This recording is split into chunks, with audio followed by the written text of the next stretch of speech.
Waqhaqa ujinga abantwana bedlala. Most thina siqhelela imadlanga commission ne-ad hoc committee yethu. So ikhona enye ebizwa ngoba yinkabinde inquiry. Imadlanga commission ne-ad hoc committee zenziwa after uGeneral Nhlanhla Mkhwanazi wenza la press briefing yakhe nge-6 kaJuly 2025. So wow, yena ke ngoku inkabinde yona uShamila Batoyi wabhala imidani leta ibhalela uPresident Cyril Ramaphosa ekhalaza ngomnye osebenza phansi kwakhe kuthiwa ngu-Advocate Andrew Chauke. Yena uShamila Batoyi yiboss ke yase-NPA uyi-NDPP ehambayo ngoJanuwari ekhalaza ngo-Advocate Chauke oyi-DPP under the same office. Ngongathi khona ubuqhophololo akabona ingathi wabenza misconduct akayenzile efuna uba maka-check into yoba is fit na to hold i-office u-Advocate Andrew Chauke. Yabona xa kuthiwa uzifakela amanzi endlini kuthethwa ngaye because ngoku xa uyimamela le nto uyilandela uyile nkabinde inquiry oyena muntu ongathi usengxakini nguye. Buzana ufaka ngubani engxakini kule nento lezimagqagqa ezifana nezam. Advocate Ncukayithobi and uzamthanda u-Advocate Ncukayithobi kula nto akayenza kuShamila Batoyi. Ndinixela into yoba namhlanje nge-15 kaDisemba 2025 uzibhaqa uShamila ephume esithi njena akasayikhoni le nto, ufuna i-legal advice, ufuna uku-approacha amagqwetha wakhe akakwazi nje uqhubeka ngaye emfake ekoneni uNcukayithobi. And andifuni noba niyilandele ke ngonzanilandelela yona mna, andifuni nina niyilandele le nkabinde inquiry ngoba izanenza uba nithande lo Ncukayithobi. Ningalobani uNcukayithobi sisitha sethu kaloku kule madlanga commission yethu ngoba ngulo representer uMinister Senzo Mchunu, suspended minister, special, put on special, whatever you want to call it. Asikwazi ke ngoku into yoba sifole in love naye but nje uyathandeka kwelicala lenkabinde inquiry. Wenze into obuShamila athi nje yena akasakhona uqhubeka ngalento. Uyiqala njani into ongazuyimela? Mamelani bithini into yakhona. uShamila waveza icase ezimbini against uAndrew Chauke. Eyoqala ifaka uMr Boysen. uMr Boysen wayeheda a-certain union eseyadisbandwa eyayibizwa iKhathomana I think it's serious and violent crimes into ngathi njalo nje but seyadisbandwa ngoku but then waba before eyoba ayoheda ama-Hawks nini. So ithi ke eKZN so lo nto lo uBoysen wakhona phofu ke ukuthi ngo-20 if not mistaken ne, and because andikho ncam kuyo nala ndifuna nibe kuyo futhi ningalinga nje nilandelana nala nkabinde ngoba nizamthanda uNcukayithobi.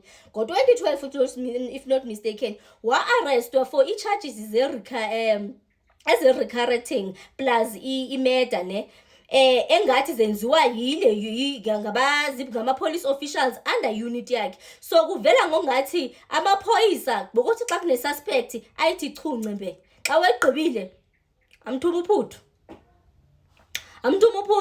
then kube ngathi bekesilwe be-aggressive then babe bamthuma iphuthu. So lo nto leyo yaje yenza uba makabe nayo necase ke ngoku against yena. Lo case leyo eyathi around 2014 or so kwathiwa it was unconstitutionally, then around 2016 or so zareinstatwa into zakhona nguye ke ngoku ngathi uChauke i-charges zakhona.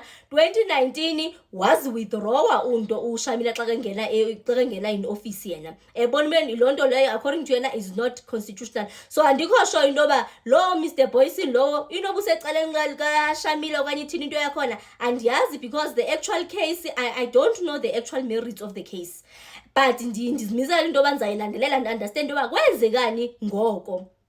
Zinto zikadala ke zithethwa apha because kwakungu-2012.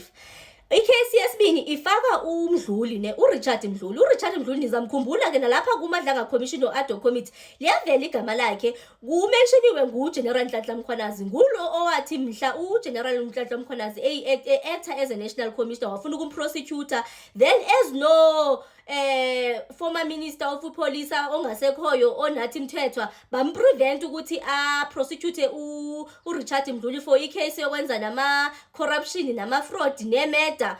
Waze as a result waze waphuma ke ngoku uGeneral Nhlanhla wathi yena nje akazuyimela into enobugulukudu ngapha. So uba ndiyayikhumbula ke loo nto le nguye, that's the very same Richard Mdluli. So kuyo ke ngoku uShamila Batoyi uvela ngongathi ublame uChauke ngokuba icase yakhona ingazange reinstate eyemeda ekabani ekaMdluli, but uMdluli mosuke wabanjwa wasentenswa wayiserve isentence yakhe waphuma ngeparoli ingathi for ezezinye i-charges. So le eyemeda ke ngoku yiyo bokhona amayememe ingathi uzawuqala itrial uzawutrial, but ke ngoku uShamila ublame abantu, ublame uChauke. Ivalile lo mgulukudu onguNgqwayithobi ithi lento ngendlela akenza ngayo uNgqwayithobi ufuna baphume eqhuma uChauke kwelento, because two things, it's because akazange lo decision ayithathe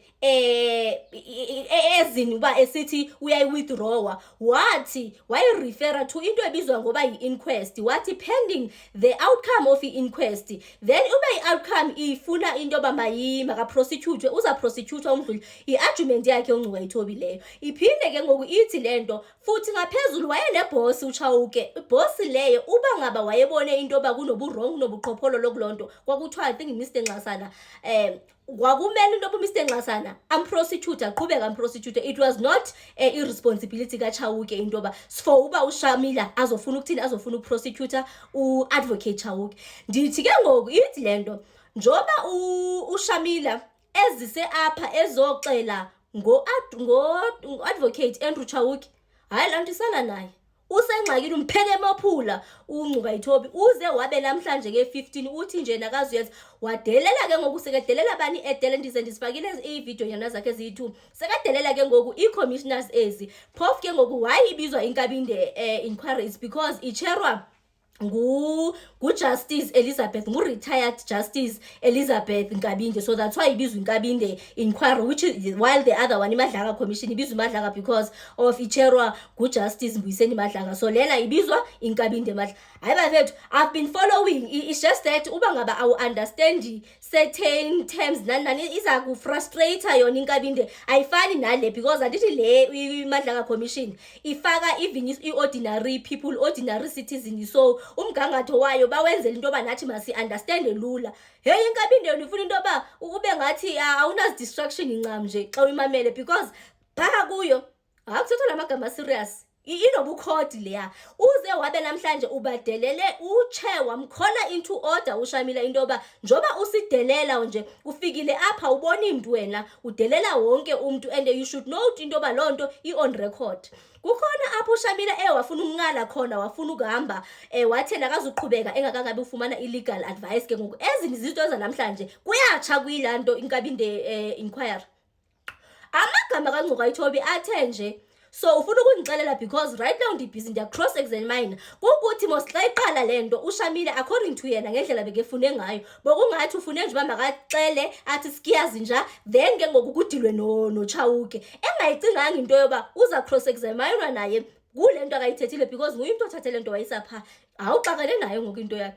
Baze ke ngoku namhlanje wamxelela uNgqwayithobi wathi the last time umntu ephuma while being cross examined was in trouble. There were consequences for that. So uba uzayithini uShamila into yakhona, because akayazi ba akatsho uya-aplya for into yoba makupostpone, uaplayela i-postponement okanye ithini into yakhe, but nje hayi umpheke emophula in terms of the actual details. Ndiza because nami senze recap yayo le nkabinde ndizaza nayo, because yona it's very interesting, but ndicela nina ningalibeki nje phaa ngoba uNgqwayithobi andifuni nje nifole in love naye. Sisitha sethu kuMadlanga Commission uJanuary is just 2 weeks nje sabe sikuJanuary nibe senifole in love nonto, and uba ngabe iyastotshwa kwangoku because uShamila uthi akakwazi ukuqhubeka nayo, hayi futhi ubadelele bamkhola into order enjalo kwaphela ukuzazi.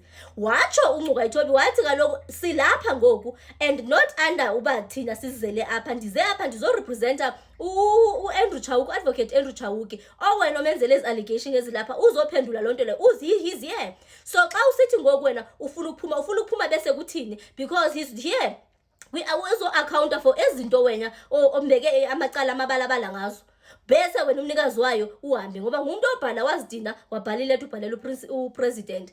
Hayi laa nto imjikele uShamila, what a way to exit office, because ngoJanuwari njoba esithi ufuna ukubuya kwinkabinde nje inquiries, Januwari lowo iyaphela ithemu yakhe. Ndisho uyazolwa bekesenzani, but ke I do not condone if u-advocate Andrew Chauke there are some serious allegations against him and he is guilty, I would wish for him to account, but by the look of things uzophuma eqhuma ulwinile lacala. I will not be shouted at here. I'm trying really to You help. have been totally disrespectful to everybody here. Well, I apologize then, And we have been Chairperson. so patient with you, disrespecting almost everybody. And this has gone into the record. We've been so patient with you. It's not the sense I get, but it's fine. Well, the record will speak for itself. Indeed. It has spoken for itself. And today, you decided to be totally disrespectful to this hearing. That was not my Not intention. only to us, but to everybody here. That was not my intention, Chairperson. Well, everything has always been that not being your intention. But the fact speaks for itself. You've been disrespectful.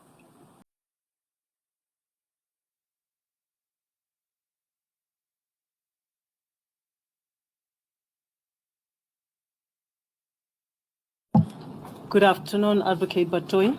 Afternoon, Judge.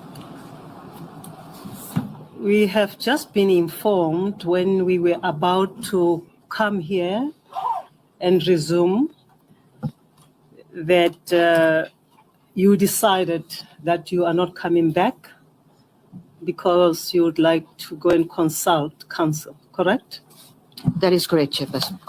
And you decided to stay away without seeking our permission before you left?